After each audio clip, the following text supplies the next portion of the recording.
Entonces tenemos que los elementos básicos para construir el edificio diagnóstico son los signos y los síntomas. ¿Qué son los signos? Que se pueda medir, observar. Son todas aquellas situaciones que podemos percibir a través de los sentidos o a través de aparatos o máquinas o test. Signos. ¿Qué son los síntomas? Subjetivo de cada persona. Son los aspectos subjetivos que nos revela el paciente de lo que está sufriendo. Signos y síntomas. El conjunto de signos o síntomas forman el famoso síndrome. Y hay un síndrome, y este síndrome puede ser general, como vamos a ver ahora, y específico, que significa que es, dentro de lo general, algo que se define mucho más. Entonces, en psiquiatría hay 4 síndromes básicos. 4. Y ustedes tienen que conocerlos bien. Si no los conoce bien, bueno, van a tener problemas. Uno está relacionado con el síndrome neurótico, que lo van a ver, lo van a tratar en el, ¿cómo se llama?, en seminario. El síndrome psicótico, el síndrome orgánico cerebral, ¿no? Y el síndrome psicopático o de personalidad. Entonces, y es interesante porque ¿cómo es que elaboramos nosotros estos elementos? ¿Cómo llegamos a establecer los niveles sindrómicos? Tenemos nosotros que cuando evaluamos al paciente tenemos distintos niveles de rasgos de comportamientos elementales o signos, ¿no?, que el paciente presenta. Y estos signos pueden ser signos conductuales, signos cognitivos o signos afectivos, que a su vez tienen un nivel sintomatológico, que puede cruzarse y depender de varias áreas. Un mismo signo puede depender de diversas áreas y que elaboran síndromes. Y estos síndromes, ¿no?, nos llevan a estructurar procesos que se van a desenvolver en un tiempo determinado. Cuando se habla de un síndrome, se habla de un proceso que tiene cierta seguridad de sostenimiento en el tiempo y de expresión, ¿no?, a través del tiempo psicopatológicamente. Cuando hacemos el estudio de determinar esto, estamos hablando de planos de estudio semiológico, cómo evaluamos o exploramos estos signos o síntomas.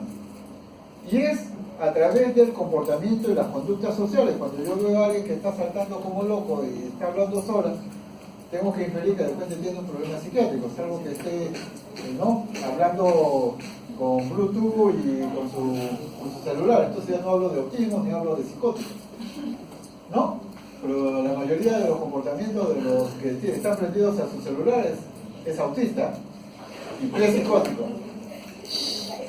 Actividad psíquica basal actual, cómo está funcionando su sistema mental y cómo está funcionando su personalidad. Estos son los niveles de evaluación que usted va a hacer cuando explora a un paciente semiológicamente. Y entonces, cuando usted hace la semiología del comportamiento, usted tiene que evaluar cómo es el comportamiento inmediato de este paciente.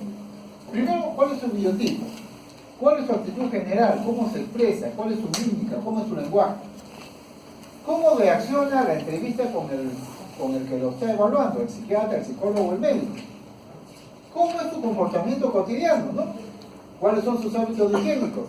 Hay gente que en su cuarto parece una sala de guerra, ¿no? El papel higiénico tirado por un lado, las zapatillas por otro lado, las medias colgadas unas sobre otras, ¿no? Es un caos.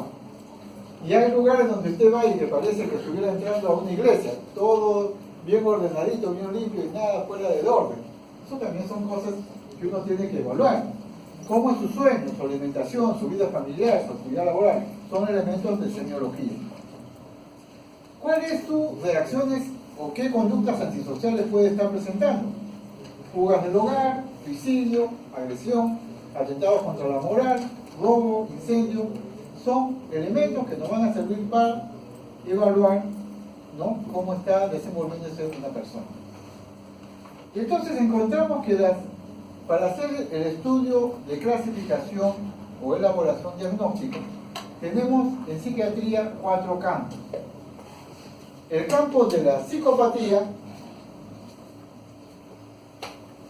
que tiene que ver con los procesos de alteraciones de la personalidad, todo psicópata es un trastorno patológico de la personalidad. Psicopatía es alteración patológica de la personalidad. Lo que pasa es que se usa tanto psicópata, que definimos al psicópata como el que tiene personalidad antisocial. Pero no, hay otros tipos de alteraciones psicopáticas o de alteraciones de personalidad que están distribuidos en 3 grandes grupos y que lo van a ver en una clase especial. Tenemos el campo de la neurosis, donde el problema básicamente es que la persona siente angustia, ya sea existencial o angustia reactiva, pero es angustia. Y no puede manejar esa angustia. Y el paciente sufre y busca ayuda. Y llega un momento que se vuelve acosador con su médico. A un neurótico nunca le den el lugar de su casa. Lo va a tener visitando a las 3, 4 de la mañana. No le den su teléfono, pero díganle que solo lo va a atender hasta una hora determinada, porque es capaz de llamarlo a las 5 de la mañana por cualquier problema que tenga. El campo de la psicosis, o el campo de la alteración de la realidad, fuera de la realidad. Aquí están las ideas delirantes, están las alucinaciones. Y el campo del déficit psíquico, o sea, alteraciones del funcionamiento normal del sistema nervioso central y su cerebro. Se llama déficit psíquico. ¿Por qué? Porque va a estar alterado el funcionamiento cerebral. ¿Ok? Entonces, son los 4 campos principales en psiquiatría. De estos 4 campos principales podemos ampliar el abanico.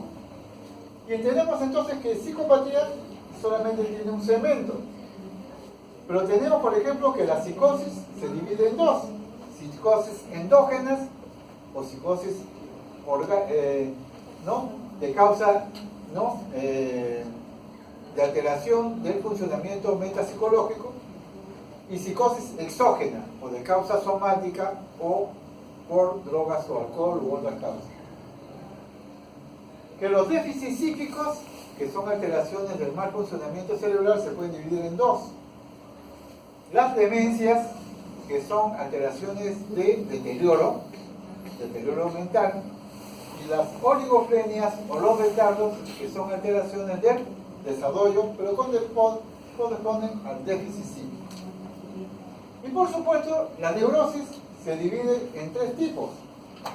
Neurosis propiamente dicha, neurosis de carácter, o sea, neurosis que se desarrollan desde la infancia, y las famosas neurosis traumáticas, o neurosis provocadas por maltrato.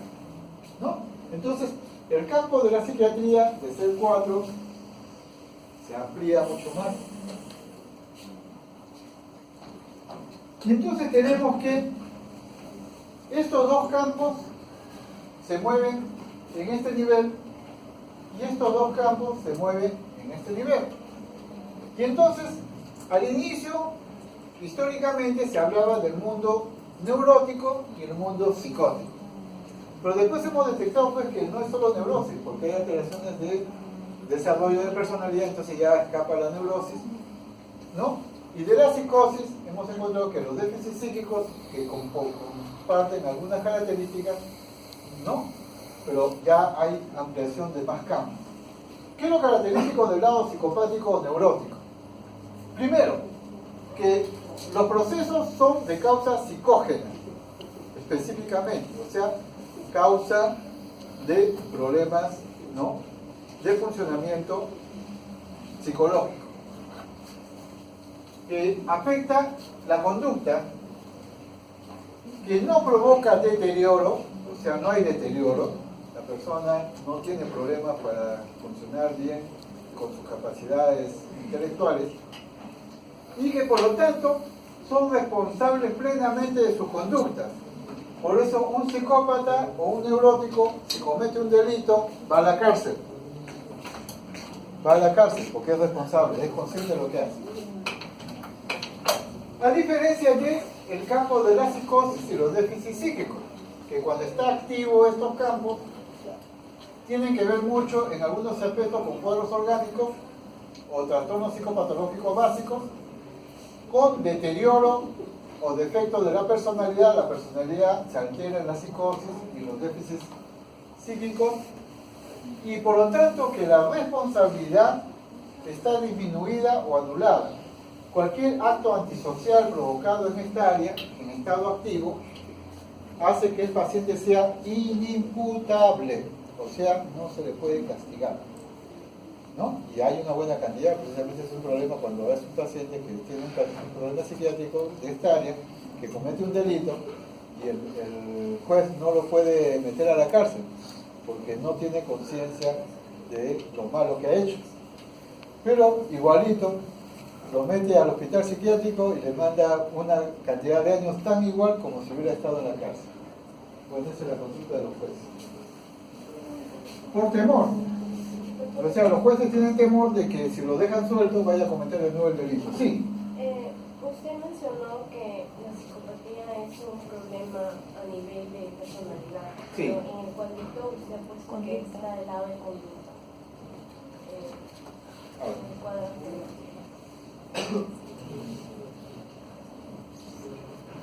Trastornos globales de conducta. Claro, claro, porque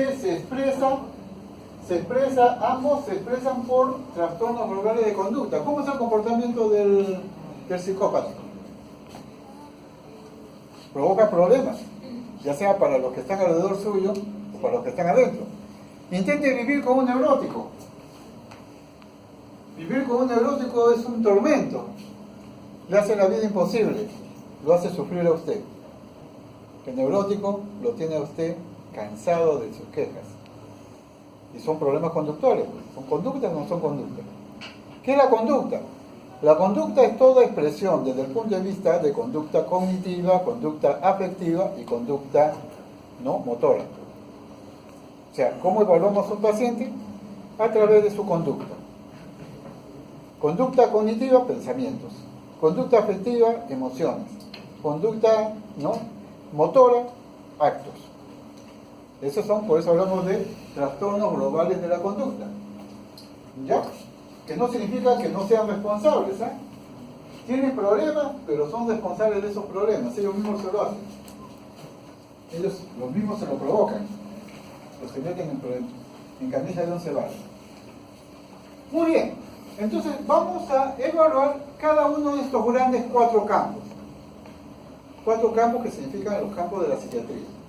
Y vamos a empezar con el déficit.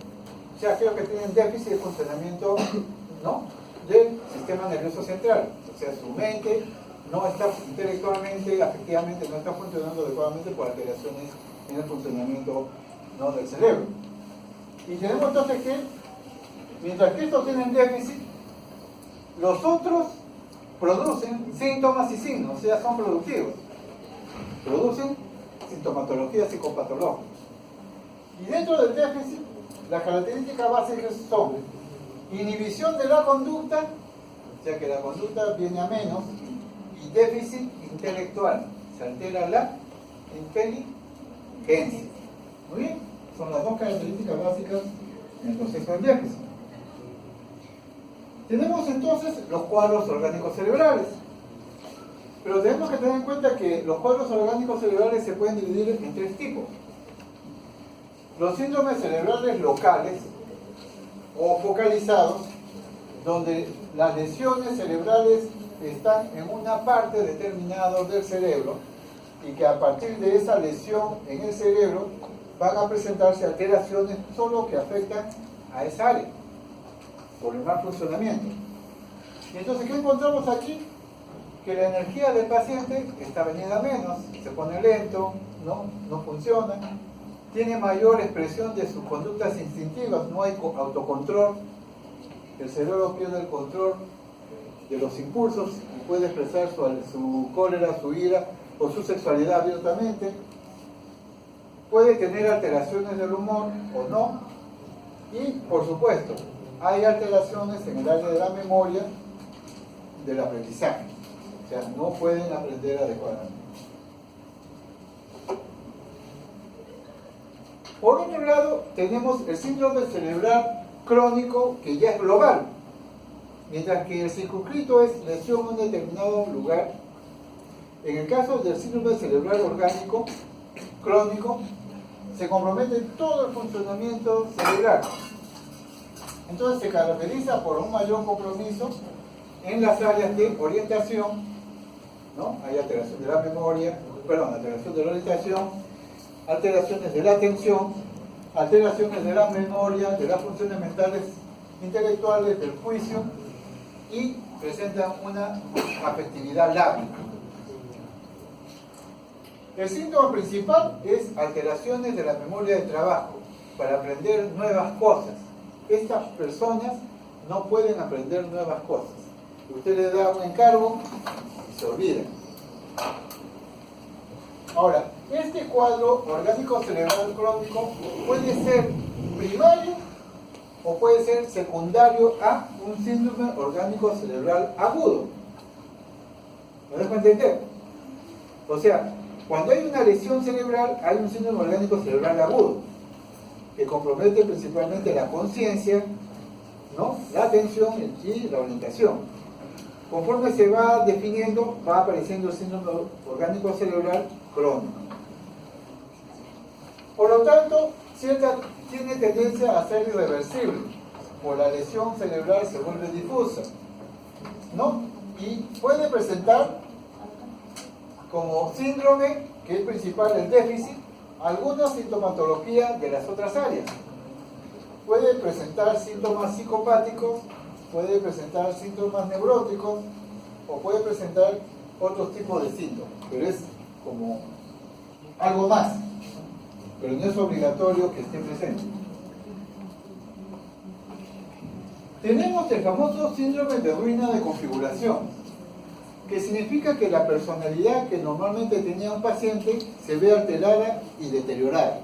A ver, ¿es igual o va a ser igual una persona que sufre un traumatismo encefalocraniano con masa encefálica expuesta cuando estaba acá y era un profesional, que cuando está acá y ya tiene una demencia postraumática?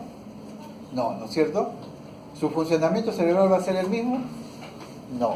¿Su personalidad va a ser la misma? No.